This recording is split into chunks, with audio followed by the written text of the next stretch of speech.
Welcome to Fearless and Focused. I'm Brooke. And I'm Casey. And we're here to share bold stories, real talk, and strategies to help you push past fear and level up. Let's get fearless and focused. Welcome to another episode of Fearless and Focused. I'm Brooke Brolo with my partner in crime, Casey Cookert. And we're back in the studio. I'm so excited to be here. It's been, 5 months? Yes, we are back live. We're in Utah. We're taking over Utah again. Yeah. And take over. Can we just talk about our progress? I feel like we've been getting some really good legs under us and made some good progress since January. Yeah, 18 episodes. Or is this our 18th? This is our 18th episode. Over 135 hours of watch time on YouTube. That's amazing. Go us. Yes, and how many views? I think 28,000. Yeah, so which is a great start for a new podcast and just kind of winging it as we go. Exactly. Well, I'm super excited today. We have an amazing guest. You want to tell her? Tell her. Yeah. So before I introduce you, I kind of want to tell you the backstory. Okay. Because it's really about playing bold and big today.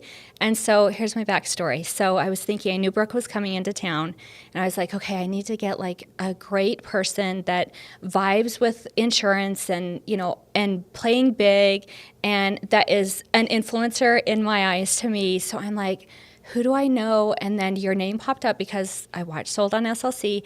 Your name popped up, but I'm like, when you have those moments, it's like, should I really DM her though? Is she going to think I'm crazy? So I had to play big, and I was thinking, okay, what's the worst thing she's going to do? Just ignore it or just say no, right? Yeah. So I DM'd you. I got enough courage, and I sent you a DM, and you gracefully said, yes, absolutely. And then I was like, would you want to actually do it in person too?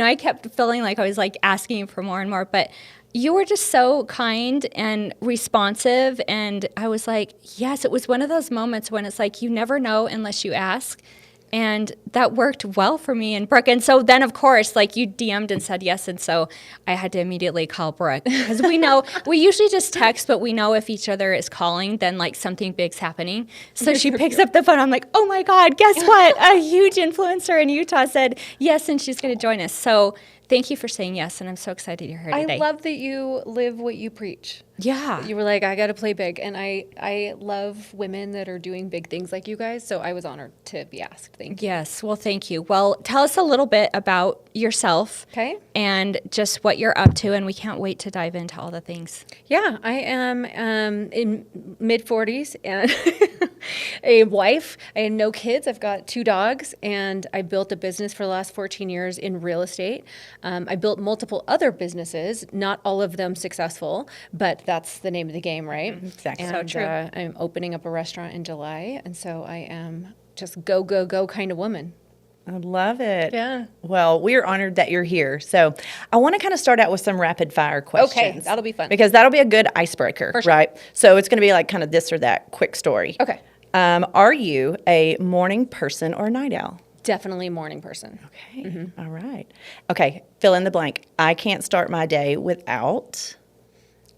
Kissing my dogs. Oh, Total snuggles. I love it. I love it.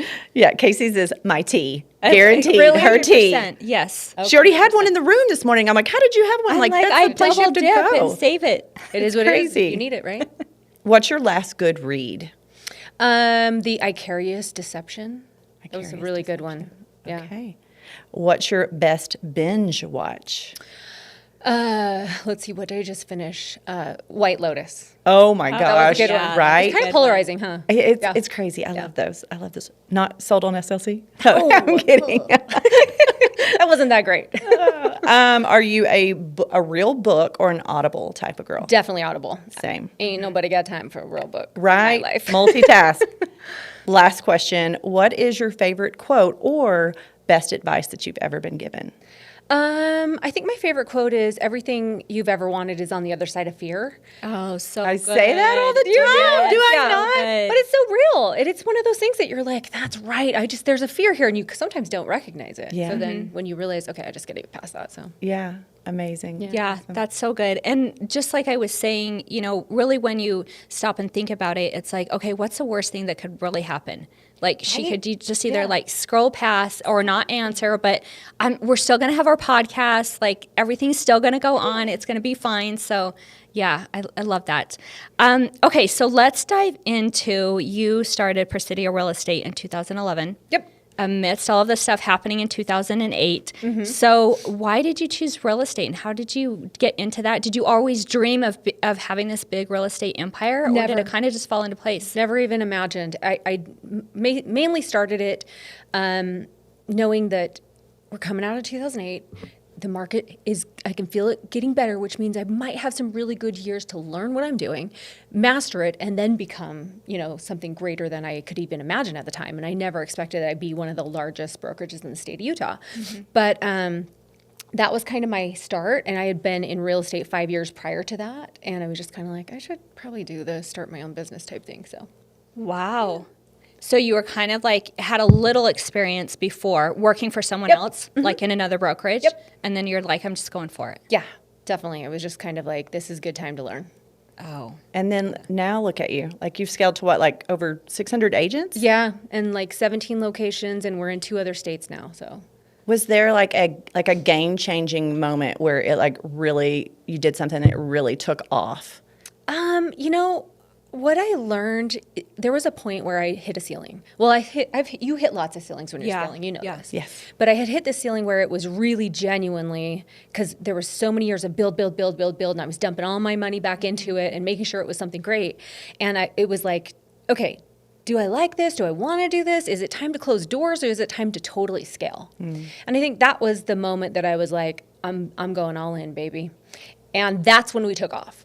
And so, I was growing, but not at the rapid pace that I was today. And so that was something that was kind of I think it's just one of those moments where you question yourself. Can I do this? Do I have the grit to do this? Do I want to do this? Right? Sure. I think that's all it was. Yeah. Kind of, my story, same thing. Like this was not my profession, being in insurance. Like that was not my goal. Really? And then I was like, okay, I'm diving in head first and I'm going to go all in and make it. So I started from scratch to, built a big agency. So it was never my dream either, but here we are. Great work. I know, right? And once you build it, you're like, okay. Yes. Yeah. Well, Let's and do don't this. you think that that's kind of like the game changer moment? It's that decision. Like you have to in your mind make that decision. Like I'm going all in, and then that's when it starts happening. Because I feel like, especially as business owners, a lot of times we're tiptoeing to like test things. But when you make that decision, like I'm going all in. Like I'm going to put everything I have into this. And I was in a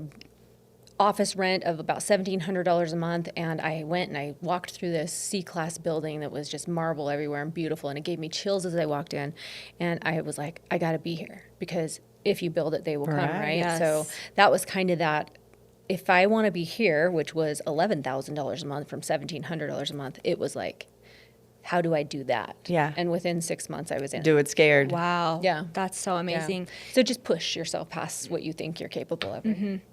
So what are some of your, because you've done a lot of different business ventures, what are some of your non-negotiables in business? Oh man, those have evolved through the years. Yeah, But absolutely. one of the things, and this isn't to be negative at all, but one of the things I've learned in a very much relationship business is there isn't really friends in business, because it's transactional in a way. Even if you're a very friendly, loving, kind person, it's transactional in a way that you have to remember it's business. And so for me, that was one of those things where I'm like, I can't become best friends with people that are in my business. Now we can be friendly, we can be friends, but outside of that, I need to have friends outside of work. Does that make sense? Yeah, So yeah. for me, I didn't want to blend that line of like, let's be friends. Granted, you guys know, you probably go out with your agents to get drinks or do whatever it is. And Right. And that's part of the business, I think, but being like telling each other your deepest, darkest secrets is probably not a great idea in business. So Yeah. Yeah. I think like in order to scale, you have to be that way. Yeah. Because for many years, like I wasn't, and I did treat them like family and friends. And then I was like, you're not pulling your weight. You're not doing what you need to be doing. Exactly. Now I've got to let you go. And this is a super hard conversation. Yep. But when you have accountability and you have, kind of arm's length, you're friendly, not too friendly, like I'm here for you, I'm going to support you, I'm going to give you the tools, resources you need, but you got to make it happen. Yep. Right? So it makes it a much easier conversation when you're trying to scale and that person isn't pulling their weight. Right. And there's a lot less guilt thrown at you when you have to make a business decision, that then they start, if we've been friends, and they start throwing things at you and you're like, well, yeah, I probably shouldn't have done that. So I learned that lesson, and I kind of keep that very separate. Yeah. So, okay. So speaking of 600 agents, like I have 15 agents that work for me, and I'm like, it's herding cats all the time, right? Absolutely. Yeah. So how do you do that? Like, do you have managers? Like I have a leadership team, and they help me because I tried to do it all for a really long time, and I was like, I'm burning out. I'm never going to scale. I need people that help me. So like, what does that look like for you? I mean, like I'm like just blown away. I'm like, how in the world does she even do that? You definitely hire a great team. So I have some incredible brokers that run their branches well. So it's like this matter of duplicating yourself, finding people that work like you, think like you, run the business like you, and then you hire them and they manage agents. So it's been really transformative for me as a business owner to hire the right people and also know when to fire the wrong people. So that's how you do it. Yeah. Slow to hire, quick to fire. Absolutely. Yes, for sure. Yeah, so this kind of like leads into this too. I was telling Brooke when we were prepping, I'm like, I can't wait to ask Jennifer this question.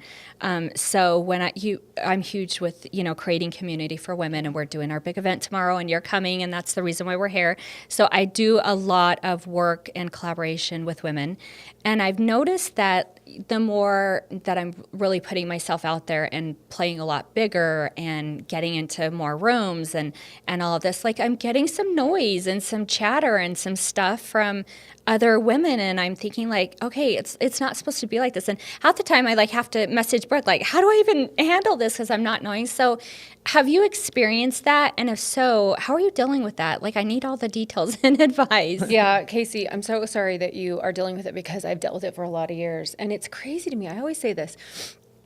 I don't know why women can't support each other the way men support each other. Yeah. There's no drama. There's no your competition. I mean, there's a little bit of your competition me, but it's not like within people that act like they're your friends. Mm-hmm. Right. And so that's the real dichotomy for me, is that you see people that are like, they're your cheerleader for a moment, and then they're all of a sudden mad at you that you've outgrown them and things like that. And it's extremely painful. And so I just have to go through a lot of the processing of, you will have people in certain times of your life, certain times of your build of your business, and then you'll lose a lot of people. The same people that got you where you got may not be the next people you need for the next one. So every time someone treats you bad, number one, disrespect, I don't tolerate. And I'm sorry, I might be one of those really tough women that I lose a lot of friends over it. If I see that you're disrespecting me, I'll call it out.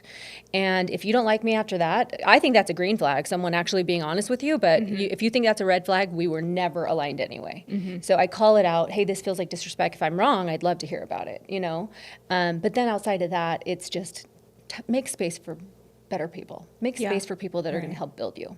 It's hard with women.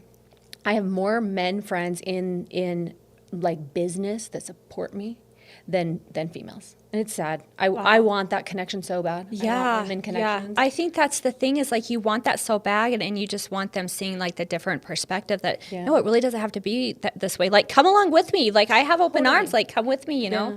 But that helps. And I think it has something to do with people are in different seasons of life. Absolutely. Yes. Right? And so I heard this a while back, and I was like, okay, this is a really good way to deal with like growth guilt and, people that, don't want to be in your life anymore or don't want to see you win. Like, think about it like your journey through life as like a train. People get on, people get off, people come back in. And I was like, oh yeah, that's a great way. So that really like helped me, because same, I've dealt with that, and with women and good friends. I'm like, why aren't, you don't ever ask me about anything about the podcast. You don't ask me about, the work and all the things I'm doing and the speaking things. And that's tough. But on the flip side, Casey has built an amazing community of women with like her She Leads group and community. And like, I've just gravitated to that. And to those people, like I have this much time outside of my work and my kids and all of those things. Like I only want to surround myself with people that support me. I'm going to support you back. And if you don't want to be in that circle, okay, no, Yeah. no worries. Maybe I'll see it down. Maybe you'll get back on the train later. Yeah, Right. And it's a great way to handle it too, with a lot less like, why'd they do that to me, and that type of thing. But just like, okay, you have a choice, I have a choice too. Exactly. Yeah, it's so true. Okay, so let's talk about we're agents and you're in real estate, and a lot of times there's a lot of collaboration that happens. So what do you look for when you're like building these partnerships and these relationships? What do you look for with lenders and insurance agents? What are some of the things that stick out to you? I really feel like you have to be aligned in work ethic, in ethics, in personality. There's a lot of things like that where this is one of those business, and you guys know this too, where when wherever you are on the food chain, there's still people that are asking, can you give me business? Can you do this? And you could have 10 people a day ask you, send your business my way. And you really do have to be able to discern who they are, what they're actually doing. Are they partners that are going to be like align with you, and also be able to what's the word I'm thinking of? Where reciprocal. Are they going to be reciprocal? yes. Yeah. If you give business to them, what are they going to do for you? Now, I don't think that it should always look like that, but for me, I believe realtors and brokers are at the top of the food chain.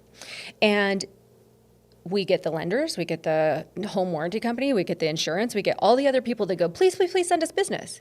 And I love to support people. I just want to make sure that we're both supporting each other, right? Yeah. So what is it that, and I tell my agents all the time, don't be takers.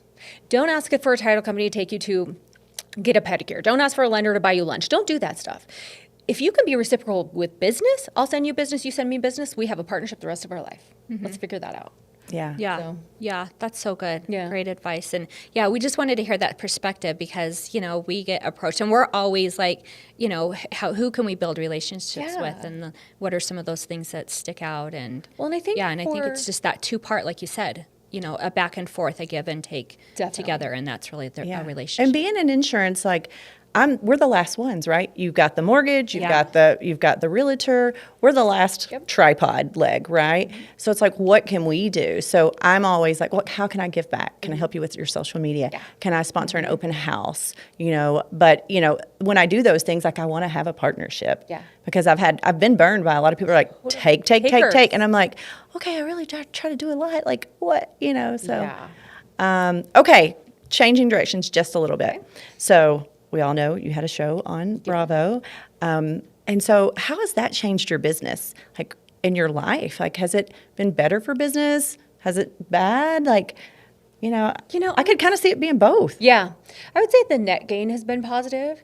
I think one thing I didn't realize going into something like this was that I had zero control over editing. And so what I filmed for 4 months and what was aired was completely different. People always say that. Yeah. I'm always curious if that's true. So that's really true then. Absolutely. In fact, you mentioned that I was kind to you. That's my heart and soul, is to be kind.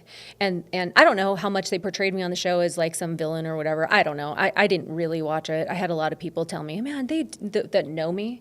That was not you, Jen. I'm like, I know, that's strange. But anyway, it was a huge risk I took. And the truth is, I keep telling people, I don't think anyone would turn down NBC that's knocking on your door for your business. I mean, you want eyeballs? Yeah. Yeah. There they are. Yeah. And Bravo. And so it's like, yeah, I took the risk. What I'm really proud of today is that I built a business that was worthy of the spotlight. It made them turn their heads and go, hey, you're doing something. Why don't we do a show about your business? I'm grateful for that. Absolutely. But I think I've been misunderstood quite a bit from it. So I love coming on podcasts like this and being like, see the real me, right? Here's the real story. Yeah. Well, and I'm not here to like debunk what they did, because they were real moments that were caught on TV, but It's also TV. It's also Bravo. Yeah, they want the drama. They want the drama. Well, they tell me we're going to film a real estate show, and it was way more about drama than real estate. And I was pretty disappointed with that, because here I built this business, very strong business for 14 years, and it just portrayed little petty crap that hardly ever goes on in our offices. So it's kind of like, well, good thing you got that on camera. Yeah. You got something. Yeah. Wow. What a good learning lesson though, right? Definitely. Yeah. But I would do it all over again, even though, I mean, that's a lie. When they canceled us, prior, I was like, I'm not doing another season. No way. The way it was edited, no way. But I would do that first season all over again, knowing that the doors that have been open for me, That's the what I was gonna opportunities say. that have been open for me are massive. Right. And I'm super grateful for that. And now I get to go and be me Yeah. in the real world. Yeah. So good. So what big goals do you have coming up? What are some of your goals? You mentioned your restaurant. Tell us a little bit about that. And then what's your next 5 years in Jennifer's world look like? Yeah, I am really excited about growing my brokerage across a couple more states, opening up in certain locations. Right now, we're looking at Boise, and we're really excited about a lot of opportunities right now. For my restaurant, I'm opening a restaurant with some partners in Daybreak, and that is right on this cute little lake, and we have this patio and everything, and it's going to be kind of this bougie American flair with a lot of fish and oysters and clams. Speaking my language, right? Speaking my language. Bougie, and it's going to be extremely Instagrammable inside. My Yeah. partner Oh my is gosh, a designer. we're there. Amazing We're so cocktails, there. the whole vibe. Come on in, come get photos. You will love the vibe for sure. So, and I'm working with my chef, a chef that I've worked with for 10 years at a 5-star resort, and he is impeccable at cooking. So Perfect. Perfect. yeah. Amazing. Okay, last question. Okay. Well, the name of our podcast is Fearless and Focused, obviously. So we always end with a question to our guests. Okay. What does fearless mean to you? Fearless means trusting myself no matter what. If someone were to tell me tomorrow,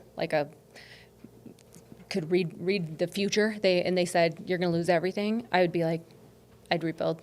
No stress. I know my capability. I understand what I can do, and believe me, I'd rebuild. So I think that's fearless in a way of just believing in yourself, knowing your capabilities and what limitations you have, and how to get through anything that comes your way. I love that. That's so amazing. And that speaks volume to what we want to get out to our listeners, like taking bold moves and bold action. Even if, I'm going to follow my face, it's okay. I'm going to push through the fear, and I'm going to do it. I'm going to rebuild. I think Absolutely. that's amazing. Yeah. All right. Thank you. So where can people follow you? And do you have an Instagram page for your new restaurant yet? So tell us about all that stuff so we can make sure to put that in the show notes so people can follow and find you. I'm at It's Jennifer Yeo on Instagram, and then my restaurant is The Lake Break on Instagram, at The Lake Break. Yeah. At the Lake Break. love We'll it. follow. One last piece of advice Okay. that you'd love to give all of our listeners. It's dominantly female. So female listeners really wanting to go for it and take bold steps. So one last piece of advice that you'd like to share? I would say take massive action today. Don't put it off. Yes. Don't doubt yourself. Don't put things, say, well, I can't do this until I have a website. I can't do this until I have that. Don't put things in front of it. Put the cart before the horse. Go. Go, go, go. Yes, Yeah. I love it. Be fearless. Be fearless. Absolutely. Thank you, Jen, so much for joining us today on the podcast. Don't forget to like and subscribe, and remember to stay fearless. See you next time. Thanks for tuning in to Fearless and Focused. Remember, success is not about being perfect. It's about showing up, staying bold, and taking action. If you love this episode, don't forget to subscribe, leave a review, and share it with someone who could use a little inspiration. Keep chasing your dreams, staying fearless, and keeping your focus strong. Until the next time, stay Fearless and focused.